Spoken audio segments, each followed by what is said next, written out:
પછી શું કે ખિસ્સામાં હાથ નાખે, કઈ વાંધો ને ભાઈ, બધાને રામ રામ. અને કેટલા જણ છે? આ 10,000, 20,000, 50,000 આલુ છે અને પેલું આપર કરી દેજો હો. અને અમે જઈએ, બીજી મીટિંગ છે અમારે. કેમ નહીં કે એ તમને જાગૃત નહીં કરે? 100, 200, 500 રૂપિયા આલે આપણને એમ લાગે ખાલો પૈસા મળે એમ કરે, પોટલી પીવાની મળી જાય એટલે એક પોટલીમાં આપણે વેચાઈ ગયા ને આપણે. બસ બાદમાં એમ છે હાલો પેલો સરપંચ ફોન નહીં ઉપાડે, તાલુકા સભ્ય ફોન નહીં ઉપાડે, માથું ખવડો અને જોયે તા ફરવાનું એને. એટલે એને ખબર છે એને વોટ વેચાતી લીધી છે. ત્યારે ગાડીઓ, ત્યારે તેમાં ત્યાં ઉભા રહો છો, પેલી ગાડીઓ ઉભી રહે છે. ગાડીઓ ઉભી રહે એટલે આપણને લાગે ઓહો ગાડી આવી રહી છે સાહેબ, પોલીસની ગાડી ઉભી છે. તો તમને રોકીને જો પોલીસ ઉભી હોય, આપણા નેતા નીકળે મસ્તીથી, કોઈ દિવસ એમ નહીં કે ભાઈ પોલીસની ગાડી ઉભીને કેમ રોકી રહી છે, કોઈ દિવસ પૂછે ખરા? કોઈ દિવસ. હમણાં મેમાં 5,000 ના 10,000 ના મેમાં આવે છે. મારી ગાડીનો મેમો આવ્યો દાહોદમાં.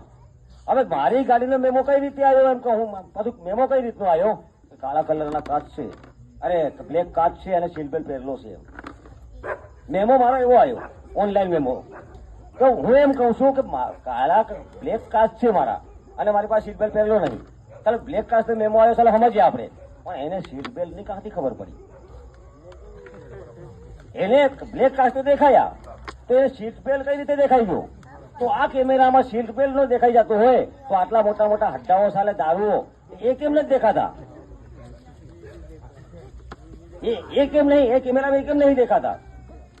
મેન મહત્વની વાત શું છે, કેમ કે આજે મને ક્યારે એવી જ રીતે આ લોકો ત્યાં ઉભા ત્યાં શું કરે છે, ત્યાંથી નીકળે એટલે ચૂપચાપ કે અરે ઉભો રહેવા દે ને, હાથ બી ઊંચો નહીં કરે. અને હમણાં ઇલેક્શન ચાલી રહ્યું ને, બધા હાથ ઊંચા કરે, બધા આવો છે રામ રામ રામ રામ પગે પડતા ફરી રહ્યા. મજાક ની પગે પડે હમણાં.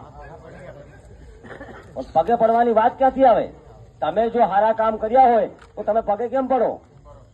હમણાં તો રાત દિવસ જાણે એમ લાગે કે કોઈ એમાં ચાલી રહ્યા એમ, રાત દિવસ બધા આ જ કામ કરી રહ્યા. એટલે આવા ઘણા જ મુદ્દાઓ છે અને અમે જે નક્કી કર્યું